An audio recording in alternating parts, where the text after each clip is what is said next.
How you going? All right? Everything all right? Yeah, good. Yeah, I'm alright. I was looking forward to coming on tonight and speaking. It's today's been one of those days where it's been more like an off day for me. I haven't had to film any content or anything today. It's been quite relaxed. So yeah, it's been quite a chill one. Just been sending out the remote goalkeeper training program to everyone. So yeah, today's more like an off day. So yeah, it's been good. It's been nice and relaxed today. Yeah, excellent. Yeah, and obviously I've been loving your stuff. We'll probably go over that in a little while. I think the stuff you put on YouTube, your content. Cool. Yeah, of course. Also the reasons why you kind of went down that route. Obviously in that lockdown, some of it gone slightly differently with Facebook Live and things like that. Yeah. But I think because you're a bit of a whiz, I think you're in real good stuff. So cheers.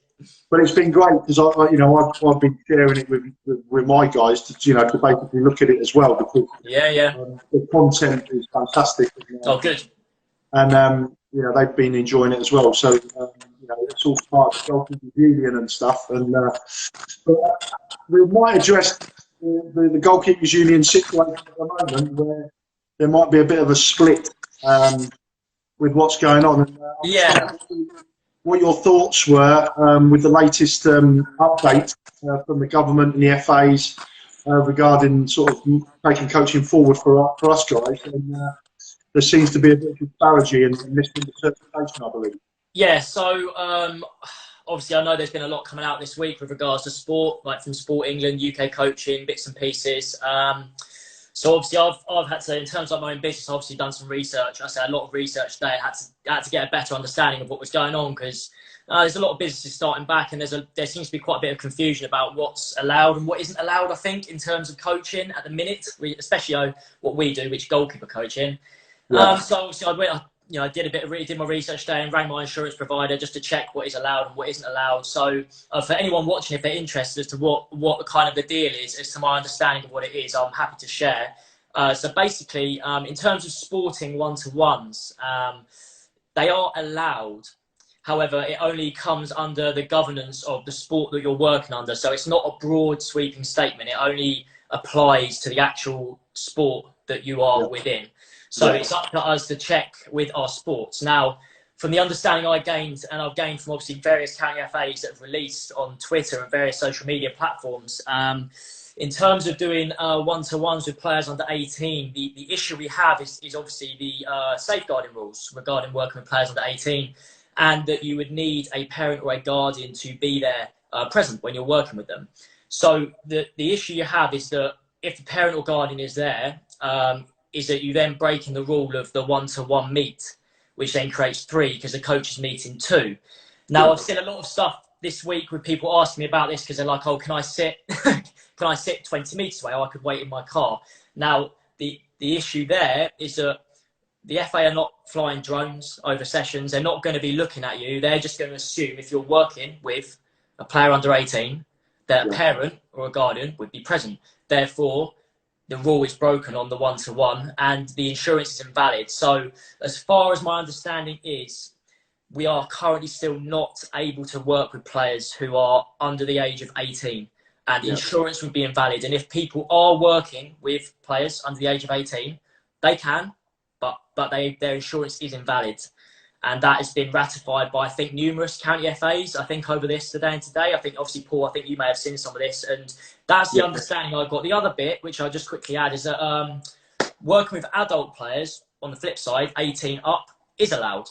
And that would just be down to probably your own personal opinion if you want to do it, if you feel it's right to go back, if the player wants to go back, and if you can uphold all the rules with cleaning equipment. But under 18s, and sadly, as far as I understand it, is not allowed.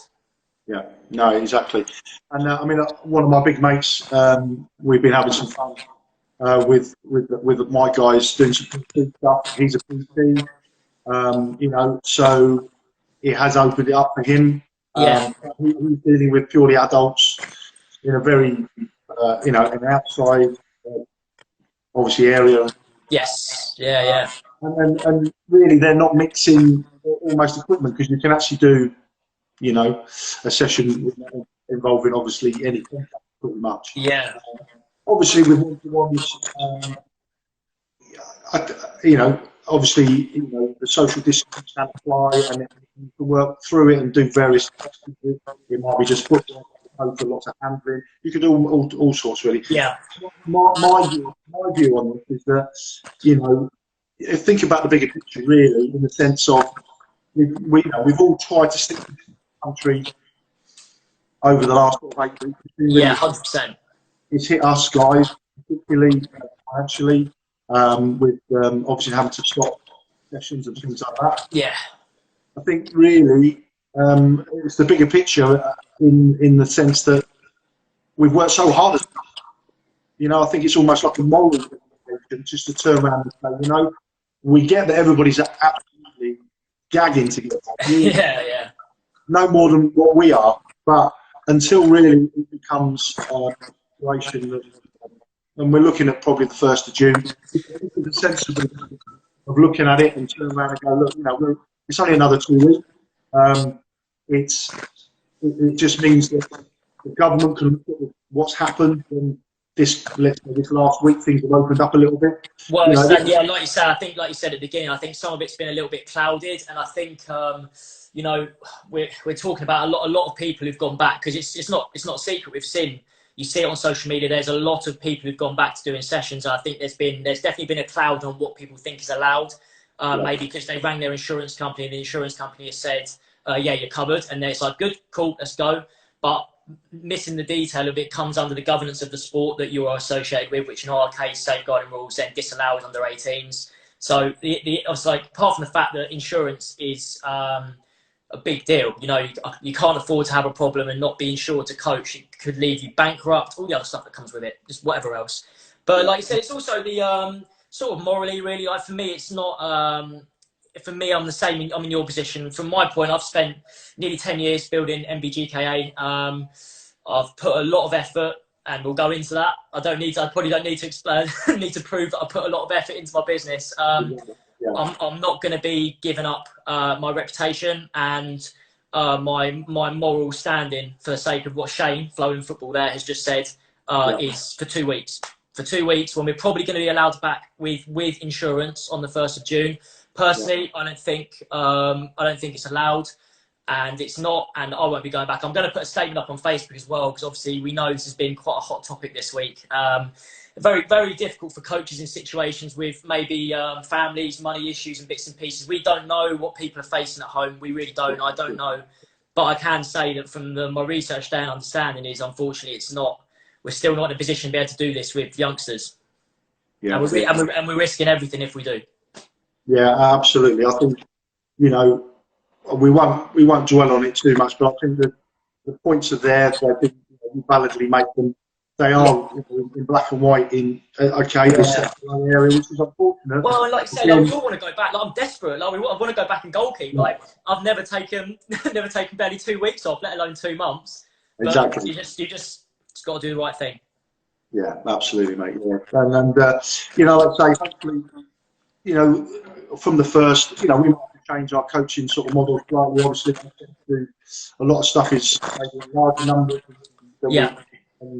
But we obviously are working in good coach ratios, but it might be the fact that, it will be, maximum of 5 or whatever it comes. Yeah.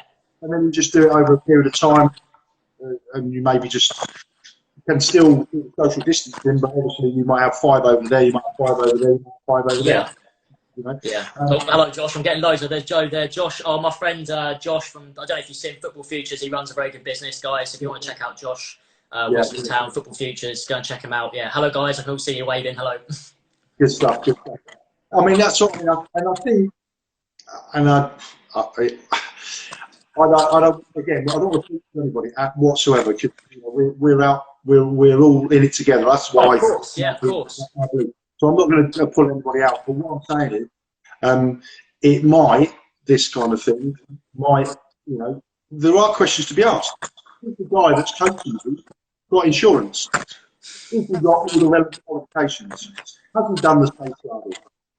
Has he done his first aid? All his certificates, are they up to date? Now, that's just a basic question. So, at the end of the day, parents, that can, what they feel right for their child, etc. Yeah. But this is kind of the thing where it might improve the standard in one sense of qualifications, quality of coaching. And it is not just like a bag and ball where you just in the back garden. Yeah, Even not yeah, the back garden, but yeah, of course. So yeah, but I think from my perspective, your perspective, obviously we know surprises as well, and I think that from a professional and moral and correct manner, I think the first of is more than enough as a good guideline. Yeah, like I said, we've given up a lot of time now to be good, essentially, and also, the very, it sounds little bit morbid, but giving respect to the ones who've lost their lives and also supporting the NHS, and for the sake of 2 weeks, yeah, I think we can more than give up that time to do that, without a doubt. Absolutely. Yeah, so we'll move on from that at the moment, and but yeah, well put, Matt, and I really appreciate you coming across there with some well-informed facts, so that's great. So just a little bit about yourself, man. Fantastic down there. You're obviously based in Kent. Yes. Did you pretty much cover the whole cross Kent, or you put yourself in a yeah, so I'm from Ashford. I live in Ashford. I was born in Ashford, and I set the business up in Ashford. So I do work around Kent. I do bits and pieces around Kent, but the most of my work is in and around the Ashford area. Yeah, it's in and around that area of Kent. I don't do different venues in Kent on different nights. If I go to different places in Kent, it's usually because a club has hired me. So that would be why I'm there in that part of Kent. Yeah. So yeah, mostly all my stuff is in Ashford, and obviously it started off as a small operation. I'll probably come into that in a minute and stuff, but started off as a small operation, and then because it built bigger and bigger in the town of Ashford, there actually was no need for me to end up broadening it out. And the only way I'd be able to broaden it out now is if I think we spoke about this a few days ago, is by giving it to other coaches in different parts of Kent. And for me, I think we spoke about this again, it's not something I'm looking to do personally. I'm very happy with how it runs with myself looking after the business. So yeah, just in Ashford in Kent, and various places depending if I'm hired to go there. Yes, exactly. Yeah. Have balls will travel, sort of thing. But gloves will travel. And so going back to obviously you're a young man. I mean, I'm looking at myself here, and I'm like, don't ask the crowd how young I am, what my age is. But obviously, I think it's interesting for me because I've come from a long career of playing, I suppose you want to call it, coming to coaching really in the way that I'm doing stuff now. Yeah. Went into my 40s, and I'm quite happy to tell people how old I am, and they can probably tell how old I am. Well, I'm 30. If anyone wondering, I'm 30 now. So. From your perspective, what was when your early days? So we were saying early days, so we don't have to go back to 1946. Luckily, we should be able to cover it quite quickly. But in your early days, as the teenager or the youngster, I'll run through it. How I got into goalkeeping, if you want. So it kind of was. It was a little bit of a natural thing anyway. Like I quite enjoyed it. But I had my twin brother Tim. He works for Adidas in Germany. For those who worry, he was a striker and a player who played up the top of the pitch. So it kind of just naturally came to me, kind of going back in goal and taking the shots when we were sort of like 7 or 8 years old. And I quite enjoyed it anyway. So that's how it came about with me being a goalkeeper, essentially. Yeah, in the back garden, quite a standard way, I think. And I also liked some of the kits from some of the players, like people like Peter Schmeichel, Ian Walker. Love the gloves, Roosh with the tick. So little bits and pieces that kind of sparked my interest. And then from there on, really, I played local football. I had a couple of trials at professional teams, but in terms of the things that let me down when I tried to go further were, at the time, my left side was a little bit weaker compared to the actual academy boys. So went into the trials, particularly at Charlton. I was there a few weeks and it didn't push on from there. For those who know the equivalent, I played Kent League football. Played in goal for Kent League football, which would be the equivalent of the level below academy standard. It's about as high as you can go without being academy standard. Yeah. And then it kind of led me on to play again like Kent League and into Kent football, playing for my county. So I did district, played for my county. Again, for anyone watching who's interested, I'm only 5'9". I'm not the biggest, so it can be you can get to a relative level without being a massive height. and yeah, so I played county and I had a bit of a claim to fame there. One of my centre backs was Chris Smalling. I don't know if I even told you that before. So my centre back for Kent was Chris Smalling, and we both got scouted to go to the England schoolboys trials. So obviously that led to there. So through my playing career, got to this sort of England schoolboys trial situation, and made like the South East regional squad. And Chris, obviously, you know, don't need to talk about that. We know where he went. He's done okay for himself. Yeah. So and from there on in, after that, my playing career stopped at about 24, and I stopped because my business had become too big to ignore, if that makes sense. Like I couldn't coach, I couldn't play on Saturdays anymore. I needed to give it for coaching. So my playing career at the most was Bostik Prem, Bostik South, and that is as high as I managed to get before I call time and moved into coaching full time. Yeah, it was good. And I also, just to track back a little bit, for anyone watching, especially youngsters who might be interested, I had a period where playing for a Kent League team when I was sort of 12, 13, and we had a parent in charge of the team, and obviously their son was the goalkeeper, and we shared. And there was a period where I was playing all the games because he was injured, and he came back, and obviously the dad put him in, blah, blah, blah, played him. And it was like, that was the point where I snapped and thought I need to be playing full games here all the time. So I actually dropped about 3 leagues away from that back into real, like, grassroots under 14 football. And I played that level for 2 whole seasons, even when I started going and play for Kent, and it didn't affect at all. In fact, I loved it. I was playing with friends, loads of action. It was good fun. Yeah, so I don't think it has to affect anyone really. Sometimes it's more, it can be about how much you enjoy it, because you can portray more on the pitch if you're actually having a good time. That's right. Yeah, definitely. I mean, it's interesting because I mean, when you see some now they're playing for like one, you know, let's say for one of the better teams in the area, wherever it may be, and I think sometimes it's difficult for their development because they come to us and they'll get in good coaching or whatever, but they actually don't really get the game situation to kind of form up their skill. Yeah. Because they literally don't get a shot a game and things like that. So the thing is as well, Paul, like you say there, is with that part as well, unless the goalkeeper has been kind of taught the psychological and social parts of goalkeeping, where you're interacting with the units and you're doing the transitions and keeping in touch with your players. Yes, that is what they will do. They will be standing in the goal waiting for a shot, and they won't face a shot. And then there's the issue of maybe playing for a better team when you maybe haven't got a full understanding of the game as you might want it. So there's it's definitely swings and roundabouts. You're playing with both levels, because, like you said, if you're playing with a lower level of team, you might be peppered with shots and you get a lot of action, but then maybe your technique becomes more flawed because you're tired and bits and bits, and maybe you lose some of the tactical elements because there's less transition. You're just up against it all the time. So you just go on forever, can you really? Just a quick question from a good friend of mine, James. Alga, I think you know James quite well. Yeah, is he going to stitch me up here? What's he asked? No, it's not too bad. It's a sensible question. Just saying, having coached in the academy at Charlton, which you've come across, but, would you want to go back into that environment, the 23s, etc., or do you actually now, you know, you're fully committed to where you're at with what you do now? Cheers, Jane. I have thought about this a lot. That when I was at Charlton and when I chose to go, obviously I left for certain circumstances. Like it was a tough decision, but for me personally, it had to be my business, because it was a case of losing my business for not a lot extra in terms of like the promotion I was being given. So I didn't really have a choice. I had to give into this. At that time, my route was, I wanted to be a professional goalkeeper in a under 23s and first team. That was my aim, and it was about 25, 26. So that's only 4 years ago. So yeah, that was my aim.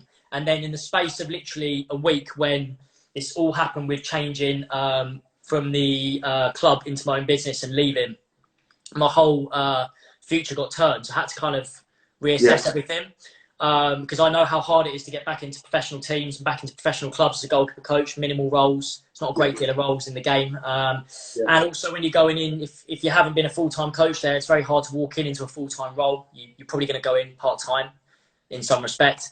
It would depend on the role. It really would. It would entirely depend on the role and how much of how much control I would have on the goalkeeping setup. So if I was a part-time goalkeeper coach going in maybe to work with you can see it like the 9s to 11s, your influence is clearly not going to be as great as the person who's in charge at 16s down, 18s, and then 23s first team. So that's the difficulty that faces me now. If I wanted to go back in, is the role that I may pick up going in, because even though, yes, I've worked with the first team at Charlton, I've not had a bad run really in academy football, and I've run a successful business, whatever, I would question the role I'd be going into if I went back into a pro club. I'm not saying I'd never do it again. I love what I do. I love doing my own business. I love being in control. I love having influence on the keepers that I do, working with different ages, different abilities, and being in control of my own destiny, if that makes sense. I can do as I please with my sessions and my business stuff, like the YouTube bits and pieces. But I also try and make it educational. It's not an Instagram account, if that makes sense. I'm trying to do things professionally. Yeah. I just love doing this. I find it very difficult to give up because I've been doing it for so long now, and it's part of me, isn't it? So it's a tough one. It would be one of those ones where the role would need to be offered, and I'd need to feel it. Yeah. It's hard to explain. It's hard to explain. So, what team do you support? People come in and give you so Tottenham come in and go, right, tomorrow you can start working with the youth. Where's Miles? Where's Miles Leighton from the Wonga? Miles, look in. Well, Miles will be below you, surely. Is that him? No, he's not there. No, yeah, no. Again, I honestly don't know, because again I've bought a house here in Ashford and stuff, so I'm sort of pegged into Ashford now, and it's the only clubs local to me are Gillingham and Charlton. Yeah. They're the two clubs that are local. Gillingham don't really offer a full-time role in terms of goalkeeping coach unless you're the 18s to 23s, and for me it wouldn't be enough to give up my business. And Charlton, they've got a great person in charge now, which is Dad. Do you know Darren Ibrahim? Yes. Yeah, Darren does a great job, and that is a job I did want at the time. But right now, I'm quite happy where I am. I'm quite happy. I'd need to see what the offer is at that particular moment to consider. Yeah. Yeah, and obviously you've done fantastic work over the years. And what was the turning point? Because you're a young man, but you've had it for sort of 10 years now. The business. Did you just come out of, I think you went to university? Oh, yeah. So, I always knew I was interested in coaching from about 15. About 15, I kind of realised that I liked teaching. And I did my work experience in school as a PE teacher. And because I thought that might be the route I want to go down. Because your first thought is, I like teaching, I like coaching, I'll be a PE teacher. That would be what I'll do. So I did the work experience. I did enjoy it, but very, very different to coaching, because you're working with people who maybe don't want to do the sport, don't want to be there, would rather be down the fields, around the back in the woods, whatever. They don't want to be doing it. So it's not quite coaching. It is teaching as such. And I kind of realised that probably isn't the route I want to take. So, I did like those sort of, it's like community sports leadership awards, JSLA, CSLA at school, just getting those qualifications for coaching. And the only thing I ever wanted to do in uni was sports coaching degree. So I went off to Leeds. I live in Ashford. So I went right up the other end of the country. Wow. And did a sports coaching degree. And I don't know who knows. Like halfway through, I decided to leave or defer my final year, and I went to America to play in a soccer scholarship. Because that was something I always wanted to do, but I ended up not doing it because it was the degree. I wanted to do the sports coaching thing. That's probably a different story to get into later. But I went to America and I came back. And in the period between leaving America, which was I was about 21, just turned 21, I had to wait from December that year, which was 2010, December 2010 till September 2011 to go back to Leeds because I had my last year to do, which is why on the badge you see 2010, because in that month I thought I need to do something while I'm back, and I already had a vision of being a goalkeeper coach and maybe running my own business. So I decided to start it then. And I started in that 7-8 month gap before I went back to Leeds, and how I kept it running back and forth from Leeds is not even worth getting into, because I had to go back and forth from Leeds twice a week for a year to do my degree and run this, and that was very heavy that year. But I started it then. That's how I started it, and it came about through a coaching degree, and also obviously love of goalkeeping, and sort of working out over 4 or 5 years that coaching is what I wanted to do. I wanted to run a business. Yeah. I wanted to be my own boss and be in charge and be the one who's a driving force before all the creativity and everything. Yeah. And I wanted to run a business on my hobby, so I went for it. Yeah. Yeah. Done. Yeah, absolutely. Yeah. And I went for it. 20, just turned 21. I was about 21 about 10 days or so. Fantastic. And your initial thing was doing a lot of one-to-ones, building up a bit of a reputation. Yeah. Kind of, yeah. I ran a goalkeeper course to begin with, just to try and get people interested. Yeah. I'll probably, I'm going to do a YouTube video on this at some point about my journey, so I won't go too much in detail. But yes, I ran a goalkeeper course at the beginning, just to kind of get people interested. And then, yes, from that, it maybe started out as very small sessions, because obviously you haven't got many goalkeepers and you're looking to try and build a platform, and people need to trust you. And that takes time, and that sometimes is why a lot of, not just goalkeeper coaches, but a lot of coaches in various sports probably give up very early, because people need jobs, need money, and they might have families, kids, or who knows. But the perseverance is very difficult to do, because a lot of people haven't got the time or patience maybe to do that. One-to-ones to begin with, charging very, very little, because people need to come in to trust you, and quite a lot of free sessions as well, just to get through the door, get clubs to know me. For the people who are watching, probably made very little for about 3 years. Yeah, very little compared to what maybe, like, if you consider what the average wage in England is. Let's calm down.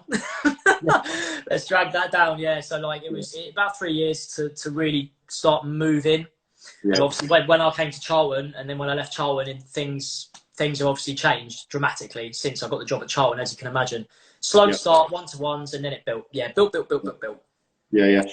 And I'm interested in your kind of overall philosophy in how you do the sessions, because I think we spoke about it earlier in the week. Your one-to-ones, obviously, it's kind of funny thing that we're talking about one-to-ones, a small group, but gone full circle now that obviously we've got this issue with it now. Yeah, that's right. You've evolved into, I mean, it's almost like Saturday now, from what I see, is like your match day almost. Yeah, it is. Yeah. Like from 9 o'clock in the morning through till probably 4 or 5 o'clock. Yeah, that's right. Little small groups, and obviously that's just over time. But that's something that you wanted to drive towards, something that kind of naturally evolved with how you coach. Yeah, so I mean, I think we may have spoken about it a week ago, didn't we? So one of the reasons I did it, particularly the Saturday sessions and my private sessions that a lot of people see, which is like the groups of 3 and 4, like you said, that evolved from the one-to-one. So having a lot of one-to-ones and maybe not having enough time in the day to get them in.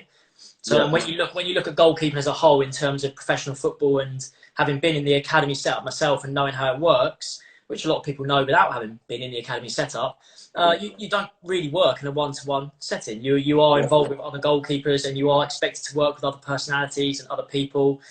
So for me, at that point, it was the perfect transition to get the groups, because I want my goalies, if they're lucky enough to get a chance to go and play or trial in a professional club, very difficult, but if they're lucky enough to have it, they need to be prepared for what they're about to face, and that is going to be working with other goalkeepers and learning to deal with other personalities and etc. So I changed the groups because it suits what they're going to face more, and it also allows more variance in the session that we're doing as servers and bits and pieces. You can do multiple topics and do combinations in a one-to-one that can be difficult. Although the focus is great, you can really hone in on stuff. Yeah. It's not I wouldn't have said it's my go-to session, although I love them and I do them and I enjoy them. In terms of really pushing a goalie, you've got to be able to work in a group. Yeah, absolutely. I mean, I think I found that I'm probably at a lot of stages now in this coming later on. My one-to-ones have kind of really exploded in the last sort of 6 to 8 months in a weird way. I end up doing like Super Sunday, I call it, and I end up doing that really but it just seems I've got various abilities, I suppose. And it was great, literally with the young lad that is just starting, getting into real good disciplines, good fundamentals, and that one-to-one works.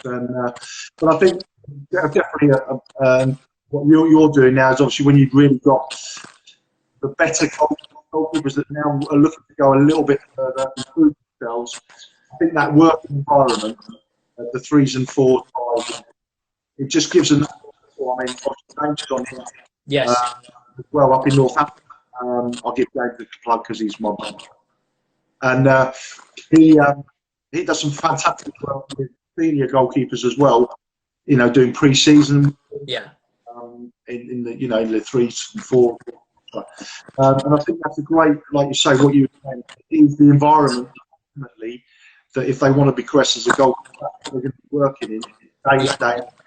And the sooner they get used to that, you know, 13, 14 years of and it links directly into the team dynamic anyway, like working with the back four and stuff, like and again, working with multiple personalities all in front of you. It's what one-on-one has a place without a doubt for coaching. Like I will always offer them, and I will not do them ever. I think they're valuable in their own right, but got to be able to work in a group and prove that you can do it with others and work in a team, because that's what you do. Yeah, that's right. Yeah, definitely. And just moving away from that point of your group sessions, how do you manage that then? So you tend to just more go into club league work that way, or do you actually have venues that you just invite outsiders in as well, or outside goalkeepers as well? Yeah, so I do a lot of my stuff at a place called Kings North in Ashford, which probably a lot of people see tagged on the social media stuff. I'll just track back to the clubs first. Yeah, so I have clubs who hire me in during the season. I won't rattle them off because there's quite a few and I don't want to forget one. So yeah, I have quite a few clubs who hire me during the season who are all based down in Kent. Thank you all to them who do that. So obviously they're groups of goalkeepers who they have to work together because it's a group. It's the under 7s to under 11s and then the under 12s to under 18s. But then in terms of my own stuff, I have 2 group sessions that are bigger. So they would cost a little bit less, and they're like your standard group sessions where you could get maybe up to 12 goalkeepers. Obviously never above 16, but we've never gone above that. It's usually 10 to 12 goalkeepers. And then everything else is like a private session, and I usually run them on Tuesdays, Wednesdays, and Saturdays. They're like my grouped private sessions. And yeah, usually I try to keep it, like you say, about 4. It has bumped to 5 and 6 before sometimes, because obviously through years of experience, I can pretty effectively run a group with 5 and 6 and keep them all engaged and keep it very fast paced. I mean, I'll come to this in a minute, but the videos on YouTube and stuff to show what can be done. It's that's kind of how I do it, and I probably do about 24, 25 sessions a week, I reckon. 24, 25, and they're all various, all different. Like you said, club sessions, higher group sessions, one-to-ones, private group sessions, and the scholarship academy programs, which I mentioned earlier. Josh from Football Futures hires me in for the Whitstable Town Boys, and then Simon Hodge, who's a Charlton coach who works for K Sports in Maidstone. I do them on a Friday. Yeah, we have all sorts. Yeah, but it's definitely not a take whatever I'm offered sort of situation. It's quite a structure now, because obviously it's, luckily for me, the business is 10 years old, so it's nice to have the interest of people wanting to work with me, rather than maybe when you're fresh you have to kind of push yourself on people a little bit. Yeah, sure. Yeah, so that's sort of how I work it, and yeah, I love the private group session stuff. It's especially, I mean, obviously all ages are great, but it's like you said a minute ago, when you're working with maybe slightly senior goalkeepers, which hopefully all of them eventually get there. It's great. Yeah, the dynamic, the speed, enthusiasm usually. Motivation. I mean that's the same thing as working with Charlton under 18s and 23s. Like some of the players I work with there, the session can run itself almost. Yeah, absolutely. Yeah, I mean, obviously that next step up bit of quality in that a little bit more of elite environment. It's great to work in. 100%. Yeah, 100%. Yeah. And, a lot of value out there. Any lads recently that we might know of? Right. Yeah. So, well, if we track back again to the Charlton days, obviously I can name drop from that because that's quite obvious. So, obviously the one who's done extremely well, which I got to work with very briefly, not for a long time, 3 or 4 weeks, is Nick Pope. He's obviously done extremely well. That goes without saying. And then next we had Stephen Henderson, he was the number 1, but I think he's number 3. He might be number 2 or number 3 at Crystal Palace now. Dylan Phillips, who is the number 1 at Charlton now. He's actually the goalkeeper for Charlton. Such a nice guy, Dylan, and good goalkeeper. Deserves his chance. And then the other one who's going on a Coach's Corner episode next week is Dimitar Mitov, who plays for Cambridge United. He was our under 18 goalkeeper at the time, and he's gone on to do well. He's number 1 for Cambridge. So there's a few good goalkeepers, and some of the lads are still there that were there when I was there. People can't name surnames because of age and stuff, but we've got a couple of under 16s who are now there, who are still there now. One's appearing on a YouTube video in a couple of weeks actually, and then a couple of younger lads. Yes, we had a great crop. And then from my own business, I think we've had about It's not going to sound like a lot, but for a small town, I'm quite proud of it. It's about 12 players signed at professional clubs over the 9.5 years we've been doing it. They're literally Ashford lads. Yeah, a couple of them were travelling in from maybe, sort of like Maidstone area or whatever, but most of them have been in and around the Ashford area and have gone on. Like whether they're there now or not, it's a different matter. But they got signed at professional teams, and obviously if I was doing all over Kent, I'd expect a higher number, but because it's operating in a small area, it's quite a proud number. Yeah. So yeah, it's been good. Yeah, I've had some good numbers and some good names that I've worked with and bits and pieces. So it's good. Yeah, it's good. Absolutely fantastic. And I think we need to move on really, and talk to you about being me. I'm a technophobe, so we need to talk about the new technology that's out there. And I'm just very interested in your take on, once you've had the lockdown, what your thoughts was. I get the impression anyway, this is just me reading between the lines, you kind of almost took a step back a little bit, saw what was going on, and then really just thought of like focusing on some really quality work, but without almost getting... I remember thinking about in the early days when the first kind of stepped out, people were putting stuff all over the place, and I was thinking, even me, I was going, I don't know what I'm doing. I'm a bit behind it with people and stuff like that. But your approach seems to be very calm, very thanks. And then you just started putting out some unbelievable quality stuff on YouTube. So just tell me your thought processes behind that. Yeah, so when we got locked down on the 23rd of March, 23rd, I'd already had a few days where I kind of like thought it would happen. I mean, none of us knew when it would, but I'd already kind of thought if this happens, I'm going to need to be ready to do something because this could go on indefinitely. You don't know when this is going to end. And we're still sat here today and it hasn't ended. Exactly. Yeah. So I took about 2 or 3 days from that announcement to be off and just do no coaching, nothing. Like I just stopped to kind of get an understanding of what I may do in this period. And I kind of I drew up basically a plan of how I would and what I would do during the months that were off. So I actually got a plan for May to August. Wow. Yeah, I know. So I had a very, very set plan for for April, May, June. But if I need to go, hopefully not. But if somehow we need to go through July and August, I'll find a way. So I come up with a plan of what to do. In April, we did the remote. Not remote. That's this month. We did the reports. Goalkeeping reports on every goalkeeper who wanted one. So like a 12, 13 page document that just went over their season, basically, because essentially this was a season's end. It was basically an end to the season. So I did a report for all the goalies who wanted them. So that was April's offering, and I gave them basically the chance to either not have a month off, but it was down to them what they did at home. James has just joined. James, I've already name dropped you, my friend. You're gonna have to watch this back. He's a Charlton lad, the England lad. They've already name dropped you, James. You have to watch the whole live again. What a shame! It's a shame for Paul's numbers. So where was I? The training program. Yeah, so I gave them like a month, not a month off, but I let them almost do whatever they wanted training wise. If they wanted to go out and play with a dad, anyone, parent, brother, it was up to them. My job that month in April was the training plan. And then also, like we've come to through April, May and June, I started to get like a library of what like YouTube content I was going to do, because obviously before then I'd been dropping videos every week on Friday for like just sessions. I kind of self-taught myself YouTube heavily last September and October, and then started going live with videos end of November. But this lockdown has, I mean, I'm going to come to this in another YouTube video another day. It's basically been, my thing has been learning a new skill, and the skill I want to learn and be better at is learning how to edit and film and make better use and value of the videos that I do. Because I've always filmed my goalkeepers, always film them.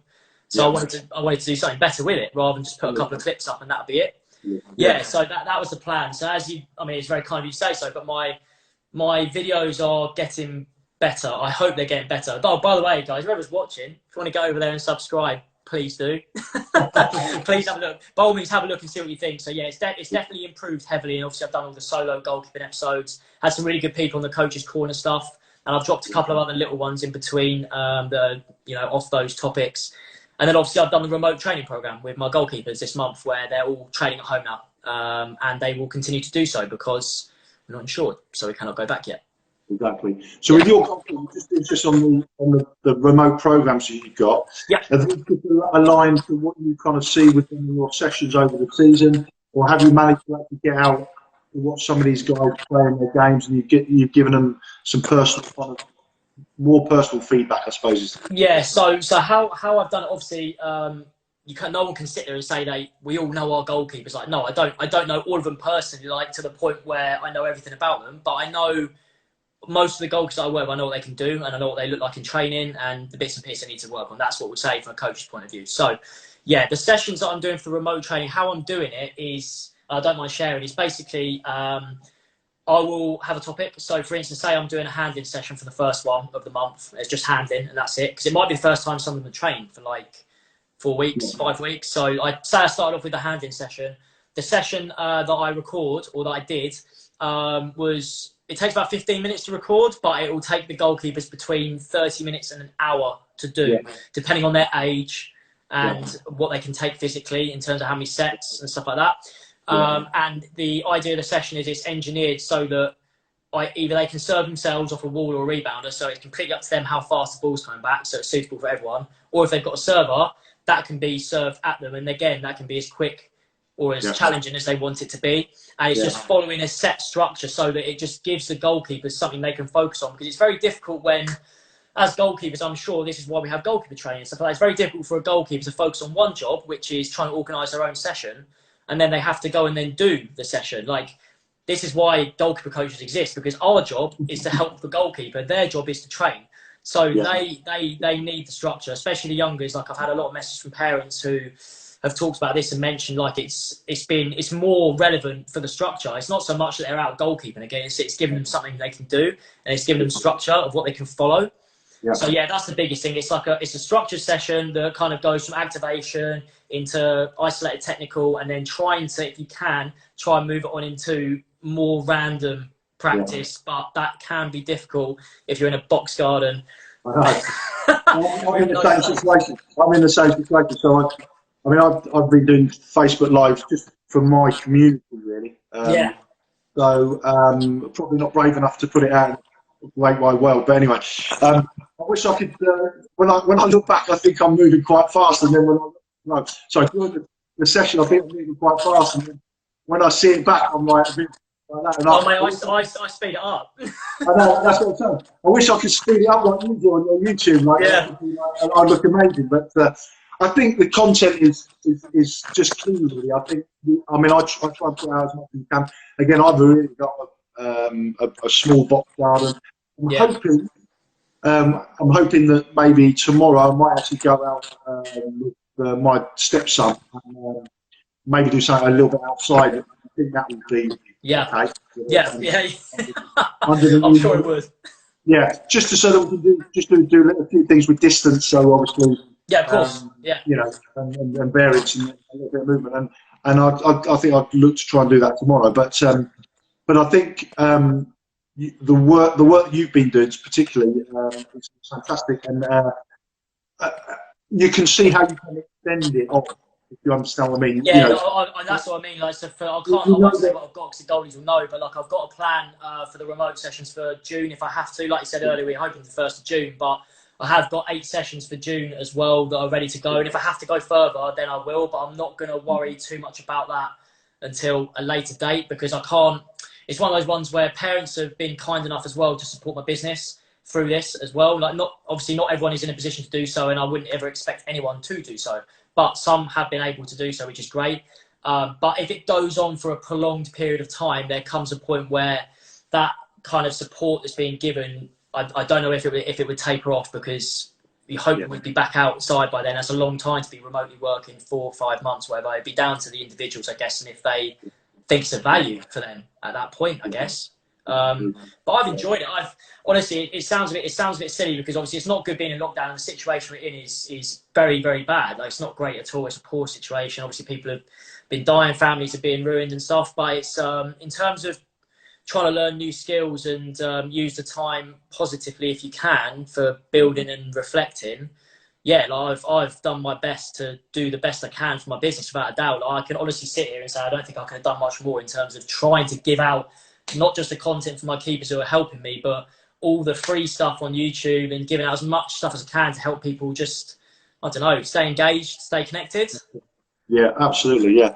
I mean, I found it myself. I mean, I've probably done a few things that are a little bit more light-hearted in the sense of like competition.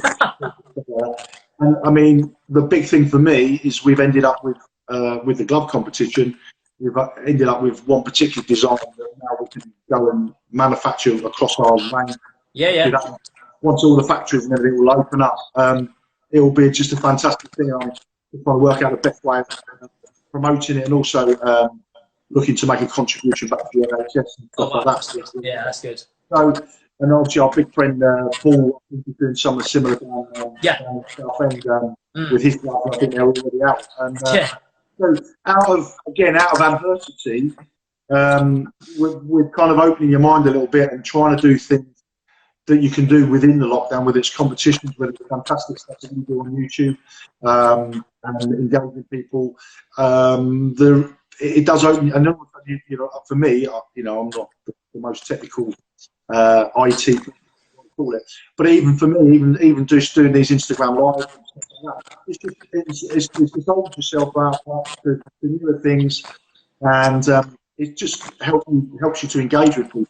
Yeah, and that was that was one of the challenges I kind of set a lot of my keepers and parents. Oh, Denise, I'm just going to tell Denise, I saw your message the other day. I saw you posted on a chat with Darren and said he was injured. Yeah, Denise, I saw. Don't worry, no worries, mate. I hope you see you soon.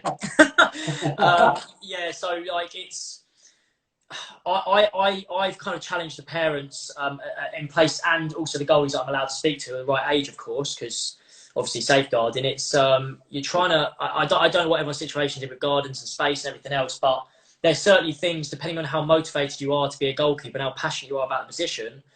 This is not a time to sit there and just forget it. Like, you can certainly be doing things to improve yourself, and it doesn't. If you're not improving your technical work by being in the garden, I mean, even watching goalkeepers online is going to improve your understanding of the position just by watching them. Even if you watch half an hour of professional goalkeepers on YouTube, like that is training. You might not think it is, but it is. Yeah, and it feels like fun, doesn't it? Like, you're watching some clips of Edison for half an hour because, you know, he's a great distributor, and it's just people watch it because they do, because it's great. Yeah, you just train yourself because you're looking at how he's distributing. You might be able to track it in your mind and take it onto the pitch when you go back out. Also, you might be learning something tactically about where he's picking his passes, how he's playing. It's training without training, and I think you can. There's always a way around various points of it, depending on how motivated you are to do it, I guess. Yeah, absolutely. And if you look at it logically from, you know, the FA four-corner model, social, psychological, tactical, physical, you know what I mean? There's so many things that you can do that are not about being out on the field. Of course, yeah, of course. Like you said. And it's interesting to see some of even with some of my guys, you think they're really interacting, and you know that they're really actually interacting with you and some of the stuff that we're putting on. And then there are, you know, which is fine. There are still on Fortnite, and they've been on Fortnite for the last, you know. But that's the way it is. But yeah, it's so I think it's important from our point of view. You know, yourself and other guys out there to put content out there. Now, you know, people can look at it and ridicule it, or maybe pick it to bits and stuff like that. But I think if you're brave enough to put things out and engage with people, and then I think people understand that coming from a genuine point of view, and you want to try and just, you know, improve people, and that's a massive thing.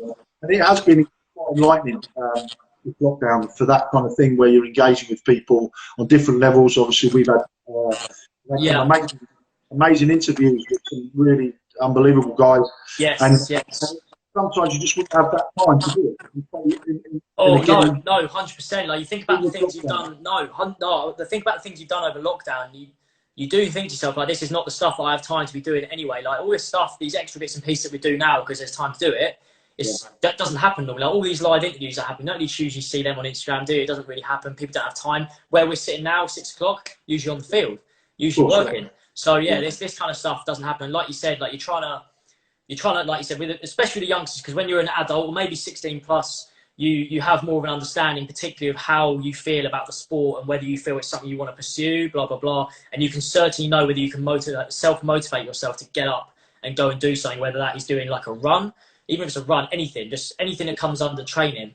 But especially like you said with the youngsters, anyone up to, in my mind, I would say, well, yeah, it's got to be below 16 really. Anyone below 16. The content hopefully does engage, but again, it's a question of their own motivation, because we're not there. Like, we don't know. Like you said, kids just could be on their Xboxes, PlayStations, whatever, and like they should absolutely be allowed to do that without any question of a doubt. But can you get off the sofa for half an hour to focus yourself on something that you want to be better at that's going to make you a better person? Yeah. Or are you going to sit there on Xbox all day? Like, yes, you can make a job out of Xbox now. Of course you can. We all know that as well. But if you're a dedicated footballer and you enjoy goalkeeping, it's got to be something you can do in the day that's going to help you be a better player. Yeah, absolutely. Well, just to sort of wrap up, we've gone across a lot of good subjects, and we probably won't go back on the stuff that we did right early on. Everybody should see that again. And just a couple of things to finish off really with.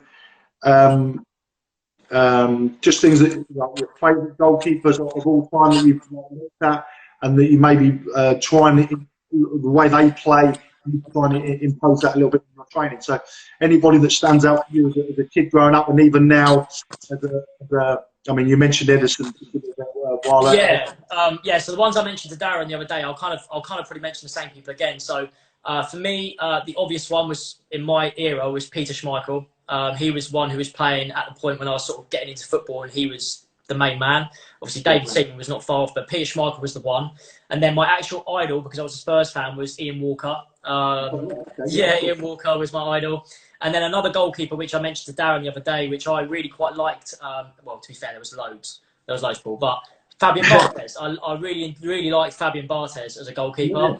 Because I mean, as a player myself, I always enjoyed having the ball at my feet. And it was one of my, dare I say, qualities. And Barthez almost was one of the early people to be bringing in, playing with feet and being, don't want to say dangerous, but being creative with his feet. And I love that. I love Fabian Barthez. It always looks better with a left footer anyway. But I love Fabian Barthez. I thought he was a good goalkeeper. Really enjoyed his play. And then now, goalkeepers we'd relate to, I think it's probably more ones that we talk about on a regular basis. You kind of, I think when you're coaching players, particularly the youngsters, if you're going to relate to a player, it has to be a player that they can relate to. So it's going to have to be someone they know. And the obvious ones are people like Ter Stegen or Black and Neuer. And then you've got Ederson, Alisson, De Gea. And then there's more, Buffon. But you have to relate to people who they can picture, for sure. They have to be able to see the person and what they're imagining. I think with Ederson, you relate. What do people relate to immediately with Ederson is his kicking and his ability to strike.